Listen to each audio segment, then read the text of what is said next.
ಹಿರಿಯ ನಟ ಕಮಲ್ ಹಾಸನ್ ಅವರ ಥಗ್ ಲೈಫ್ ಸಿನಿಮಾ ಜೂನ್ 5ರಂದು ರಿಲೀಸ್ ಆಗಲಿದೆ. ಚಿತ್ರ ಪ್ರದರ್ಶನ ತಡೆಯಲು ರಾಜ್ಯಾದ್ಯಂತ ಕನ್ನಡ ಪರ ಹೋರಾಟಗಾರರು ಮುಂದಾಗಿದ್ದಾರೆ. ಸಿನಿಮಾ ಬ್ಯಾನ್ ಕೂಗು ಜೋರಾಗಿದೆ. ಈ ಮಧ್ಯೆ ನಟ ಕಮಲ್ ಹಾಸನ್ ಅವರು ಹೈಕೋರ್ಟ್ ಮೆಟ್ಟಿಲೇರಿದ್ದಾರೆ. ಕನ್ನಡ ತಮಿಳಿನಿಂದ ಹುಟ್ಟಿದೆ ಎಂಬ ಹೇಳಿಕೆಯ ಬೆನ್ನಲ್ಲೇ ಕಮಲ್ ಹಾಸನ್ ಅವರು ತೀವ್ರ ವಿರೋಧ ಎದುರಿಸಬೇಕಾಯಿತು. ಅಷ್ಟೇ ಅಲ್ಲದೆ ಅವರ ಥಗ್ ಲೈಫ್ ಸಿನಿಮಾಗೆ ಕರ್ನಾಟಕದಲ್ಲಿ ಬ್ಯಾನ್ ಭೀತಿಯೂ ಎದುರಾಗಿದೆ. ಇದೀಗ ಈ ಎಲ್ಲ ಬೆಳವಣಿಗೆಯ ಬೆನ್ನಲ್ಲೇ ಸಿನಿಮಾ ರಿಲೀಸ್ಗೂ ಇನ್ನೂ 2 ದಿನ ಬಾಕಿ ಇರುವಾಗ ಚಿತ್ರ ಪ್ರದರ್ಶನ ಭದ್ರತೆಗಾಗಿ ಹೈಕೋರ್ಟ್ ಮೆಟ್ಟಿಲೇರಿದ್ದಾರೆ. ಹೈಕೋರ್ಟ್ ಮೆಟ್ಟಿಲೇರಿದ ಕಮಲ್ ಹಾಸನ್ ಅವರು ತಮ್ಮ ಸಿನಿಮಾ ಕರ್ನಾಟಕದಲ್ಲಿ ರಿಲೀಸ್ ಮಾಡಿಸುವ ನಿಟ್ಟಿನಲ್ಲಿ ಪ್ರಯತ್ನ ಮಾಡುತ್ತಿದ್ದಾರೆ.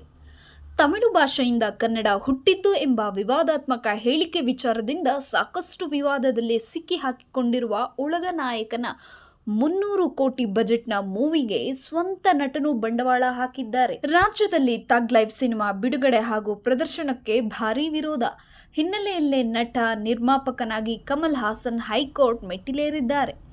ಜೂನ್ 5ಕ್ಕೆ ಬಿಡುಗಡೆ ಆಗಲಿರುವ ಥಗ್ ಲೈಫ್ ಸಿನಿಮಾ ಹಾಡು ಟೀಸರ್ ಮೂಲಕ ನಿರೀಕ್ಷೆ ಹುಟ್ಟಿಸಿತ್ತು.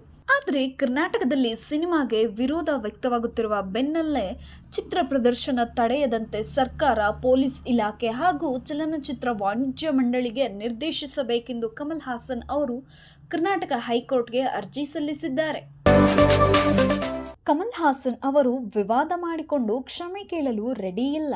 ಈ ಕಾರಣಕ್ಕೆ ಅವರ ನಟನೆಯ ಥಗ್ ಲೈಫ್ ಚಿತ್ರದ ರಿಲೀಸ್ಗೆ ಕರ್ನಾಟಕದಲ್ಲಿ ಅವಕಾಶ ನೀಡಬಾರದೆನ್ನುವ ನಿರ್ಧಾರಕ್ಕೆ ಬರಲಾಗಿದೆ. ಈ ಮಧ್ಯೆ ಇಂದು ಕರ್ನಾಟಕ ಫಿಲಿಂ ಚೇಂಬರ್ನಲ್ಲಿ ಸಭೆ ನಡೆಸಲಾಯಿತು. ಈ ವೇಳೆ ಎಲ್ಲರ ಅಭಿಪ್ರಾಯ ಕೇಳಲಾಗಿದೆ. ಅಲ್ಲದೆ ಥಗ್ ಲೈಫ್ ಚಿತ್ರದ ಕರ್ನಾಟಕದ ವಿತರಕ ವೆಂಕಟೇಶ್ ಅವರ ಕೋರಿಕೆ ಮೇರೆಗೆ ಕಮಲ್ಗೆ ಮತ್ತೆ 24 ಗಂಟೆ ಟೈಮ್ ಕೊಟ್ಟಿದೆ. ಈ ಬಗ್ಗೆ ಕಮಲ್ ಹಾಸನ್ ಯಾವ ರೀತಿಯ ನಿರ್ಧಾರ ತೆಗೆದುಕೊಳ್ಳುತ್ತಾರೆ ಎಂಬುದನ್ನು ಕಾದು ನೋಡಬೇಕಾಗಿದೆ. ಕಮಲ್ ಹಾಸನ್ ಅವರು ಕನ್ನಡದ ವಿಚಾರಕ್ಕೆ ಕ್ಷಮೆ ಕೇಳಿಲ್ಲ.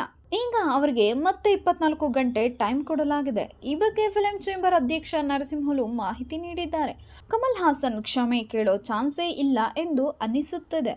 ಎಲ್ಲರ ಜೊತೆ ಚರ್ಚೆ ಮಾಡುತ್ತೇವೆ. ಎಲ್ಲರ ಅನಿಸಿಕೆ ಏನಿದೆ ಎಂಬುದನ್ನು ನೋಡುತ್ತೇವೆ. ಕಮಲ್ ಹಾಸನ್ ಸದ್ಯ ದುಬೈನಲ್ಲಿದ್ದಾರೆ. ನಾಳೆ 11 ಗಂಟೆಗೆ ಚೆನ್ನೈಗೆ ಬರ್ತಾರೆ.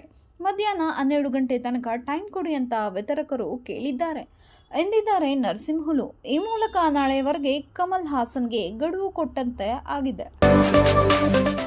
ದಿ ಡೆವಿಲ್ ಸಿನಿಮಾದ ಅಪ್ಡೇಟ್ಗಾಗಿ ನಟ ದರ್ಶನ್ ತೂಗುದೀಪ ಅವರ ಅಭಿಮಾನಿಗಳು ಕಾದು ಕುಳಿತಿದ್ದಾರೆ. ಇತ್ತೀಚೆಗೆ ಚಿತ್ರೀಕರಣಕ್ಕಾಗಿ ವಿದೇಶಕ್ಕೆ ತೆರಳಲು ಅನುಮತಿ ಕೋರಿ ದರ್ಶನ್ ಅರ್ಜಿ ಸಲ್ಲಿಸಿದ್ದು, ಈ ಬಗ್ಗೆ ಕೋರ್ಟ್ ಸಮ್ಮತಿ ಸೂಚಿಸಿದೆ. ಈ ಬೆನ್ನಲ್ಲೇ ಇದೀಗ ಚಿತ್ರತಂಡ ಬಿಗ್ ಅಪ್ಡೇಟ್ ಒಂದನ್ನು ಹಂಚಿಕೊಂಡಿದೆ. ದಿ ಡೆವಿಲ್ ಸಿನಿಮಾದ ಬಗ್ಗೆ ಬಿಗ್ ಅಪ್ಡೇಟ್ ಒಂದನ್ನು ಚಿತ್ರತಂಡ ಹಂಚಿಕೊಂಡಿದೆ.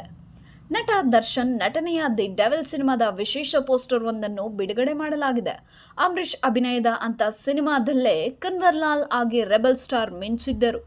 ಇದೀಗ ಅದೇ ರೀತಿಯ ಲುಕ್ನಲ್ಲಿ ದರ್ಶನ್ ಕಾಣಿಸಿಕೊಂಡಿದ್ದಾರೆ.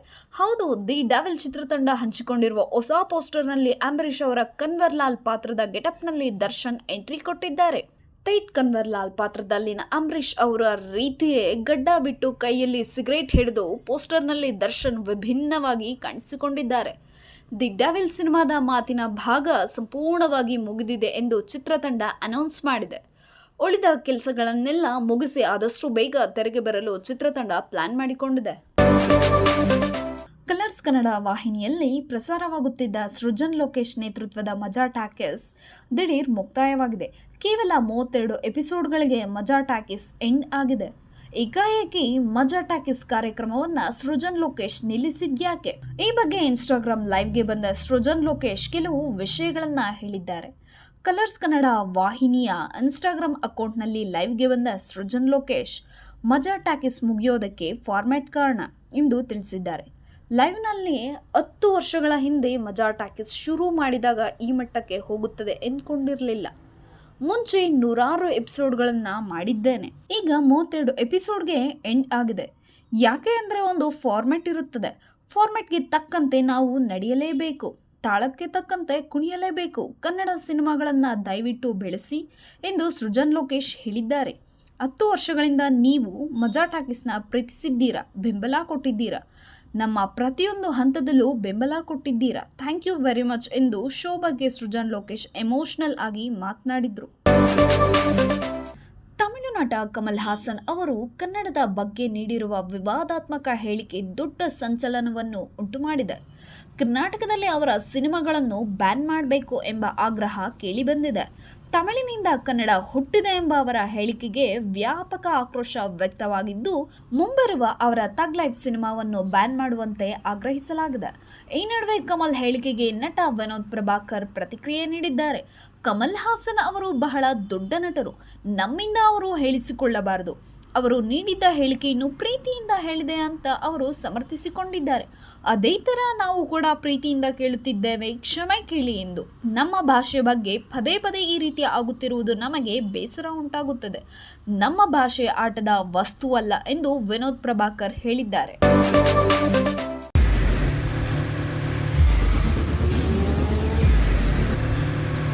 ಪ್ರಜಾಮಾರ್ಗ ನ್ಯೂಸ್, ಇದು ಜನಸಾಮಾನ್ಯರ ಧ್ವನಿ. ನಮಸ್ಕಾರ. ನೀವು ನೋಡ್ತಾ ಇದ್ದೀರಾ ಪ್ರಜಾಮಾರ್ಗ ನ್ಯೂಸ್. ರಾಷ್ಟ್ರದ ರಾಜ್ಯದ ರಾಜಕೀಯದ ಬಗ್ಗೆ ಹೆಚ್ಚಿನ ಸಿನಿಮಾ ಅಪ್ಡೇಟ್ಗಳಿಗಾಗಿ ಫಸ್ಟ್ ಲೈಕ್ ಮಾಡಿ, ಸಬ್ಸ್ಕ್ರೈಬ್ ಆಗಿ, ಹಾಗೆ ಫಾಲೋ ಕೂಡ ಮಾಡಬೇಕು.